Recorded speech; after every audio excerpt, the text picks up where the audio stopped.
प्रश्नावली 12.3 गुणनखंड कीजिए। ये दो दो नंबर के 4 सवाल आते हैं, कुल नंबर 8 नंबर की प्रश्नावली है। सबसे पहले हम क्या करते हैं, 4p² माइनस 8 9q² है, बीच में माइनस का चिन्ह है और घातांक सम संख्या है। ध्यान रखिए, अगर बीच में माइनस का चिन्ह है और ये दो पदों में और घातांक सम संख्या है तो इसको हम वर्ग संख्या के रूप में लिखते हैं। तो 4 का वर्गमूल कितना होता है, 2p का होल स्क्वायर, 9 का हो गया 3, q का होल स्क्वायर। अब यहाँ पर हम सर्व समीकरण का प्रयोग करते हैं। सर्व समीकरण कौन सी आएगी, माइनस वाली, a² माइनस b²। इसको एक बार तो माइनस करते हैं और एक बार हम क्या करते हैं, प्लस करते हैं। यहाँ a का मान हो गया 2p माइनस b का मान हो गया 3q। इसको एक बार तो माइनस कर दिया, अब यही पद लिखकर वापस हम करते हैं, इसको प्लस कर देते हैं। ये प्लस किया, ध्यान रखें, एक बार माइनस किया और एक बार प्लस किया। दूसरा सवाल, गुण 50x की घात 2 माइनस 36। अब इसको वर्ग संख्या के रूप में लिखते हैं। वर्ग संख्या के रूप का मतलब होता है गुण 50 का वर्गमूल निकालना, 36 का वर्गमूल निकालना। गुण 50 का वर्गमूल 7 होता है, तो इसको 7 के होल स्क्वायर के रूप में लिखा। 36 का वर्गमूल होता है 6, तो इसको होल स्क्वायर के रूप में लिखा। अब वापस वही सर्व समीकरण लगाते हैं, a² माइनस b²। इसको अब क्या करते हैं, एक बार तो माइनस करते हैं और एक बार हम क्या करते हैं, प्लस करते हैं।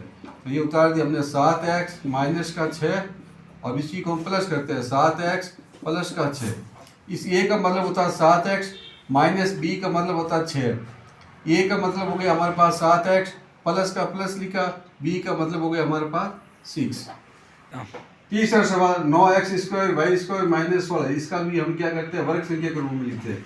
9 का वर्गमूल 3 हो गया, x की घात y की घात 2 है, तो यहाँ x और y के लिख कर ऊपर घातांक 2 कर देते हैं। 16 का वर्गमूल होगा 4, इसको 4 के वर्ग के रूप में लिखते हैं। अब हमारे पास सर्व समीकरण वही है, हम a² माइनस b² बराबर a minus b a plus b। a का मान होता है पहला पद, b का मान होता है दूसरा पद। पहला पद में लिखा 3xy माइनस b में लिखा हमारे पास 4, तो हमने लिखा 4। a का मतलब हो गया 3xy प्लस b का मान हो गया 4, ये 4। ये आपको कब करना है, जब संख्या दो पदों में हो, बीच में माइनस का चिन्ह हो, इन दोनों का पूरा पूरा वर्गमूल निकलता हो।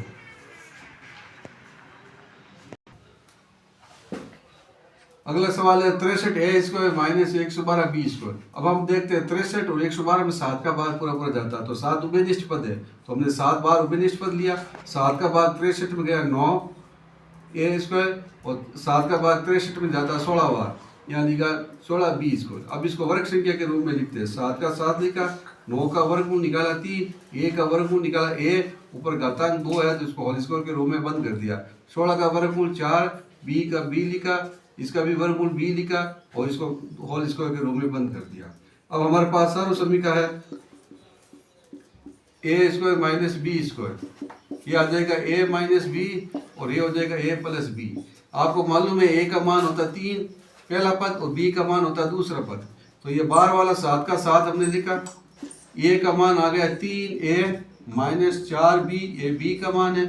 a का मान आ गया 3a प्लस b, यानी दूसरा पद आ गया हमारे पास 4b।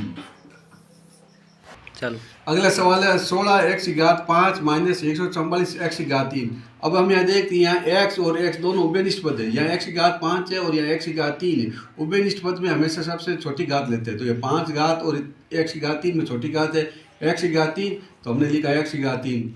और 16 और 144 में दोनों में 16 का भाग जाता है। 16 का भाग इसमें एक बार गया और 5 घात है और एक घात 3 है, तो 5 में से 3 घात माइनस किया तो हमारे पास बच गए 2, यानी कि ये 5 घात है, तो 5 को हमने x 3 5 बार लिखा, फिर हमने x की घात 3 का भाग दिया, ये 3 से 3 कर दिया, पीछे बचा x², तो x² लिखा। माइनस 16 का भाग 144 में दिया हमने, तो भाग है हमारे पास 9 बार, और ये x की घात 3 बराबर है x की घात 3 के अंदर हम x की घात 3 का भाग देते, तो x आपस में कट गया, पीछे बच गया हमारे पास x² माइनस 9। अब हम ये क्या करते हैं, इसका वर्ग संख्या के रूप में लिखते हैं। तो हमने लिखा 16 x की घात 3, अब इसका x का वर्गमूल निकालते हैं, तो x का वर्गमूल x होगा, ऊपर घातांक 2 लगा दिया। 9 का वर्गमूल कितना होगा 3, ये 3 लिखा, ऊपर घातांक 2 लगा दिया ये।